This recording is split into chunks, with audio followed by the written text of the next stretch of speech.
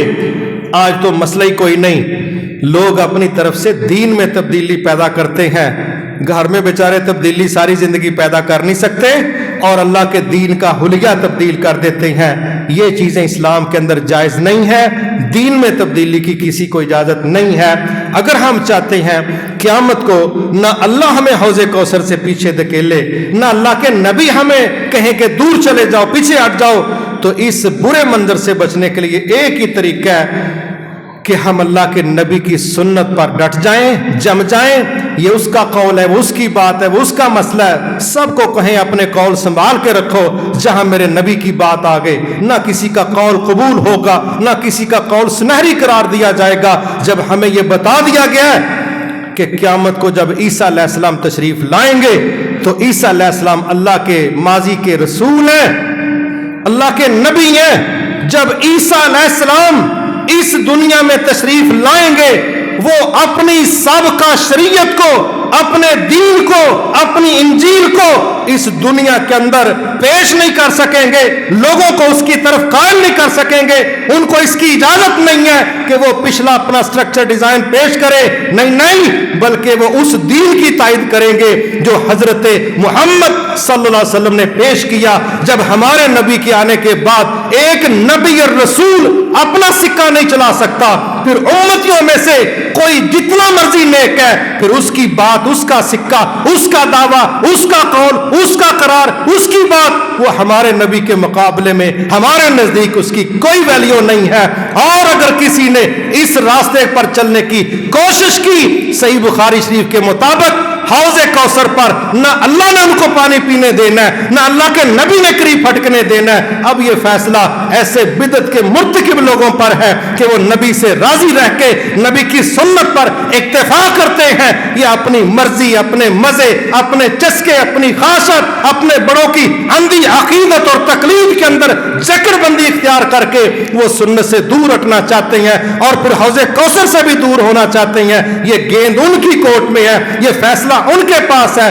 اگر وہ عزت کے ساتھ، پروٹوکول کے ساتھ اپنے نبی کے ہاتھوں سے جام پینا چاہتے ہیں، پھر نبی کی سنت کو حرف آخر کے طور پہ تسلیم کرنا پڑے گا۔ اگر انہوں نے اپنے ڈیزائن دینے ہیں، پھر جنتوں کا مالک ان کو چاہے تو دنیا کے اندر بھی ذلیل کر دے، چاہے تو جنتوں سے محروم کر دے، چاہے حوض کوثر سے پیچھے ہٹا دے۔ یہ بہرحال اللہ کا میرٹ ہے۔ جو نبی کے طریقے پر مطمئن نہیں ہے، اللہ اور اس کا نبی اس پر مطمئن نہیں ہے، اور جس پر اللہ اور اس کا رسول مطمئن نہیں ہے، اس کا مستقبل بالکل کسی طرح بھی مستقل طور پر محفوظ نہیں ہے۔ وما توفیقی الا باللہ العلی العظیم۔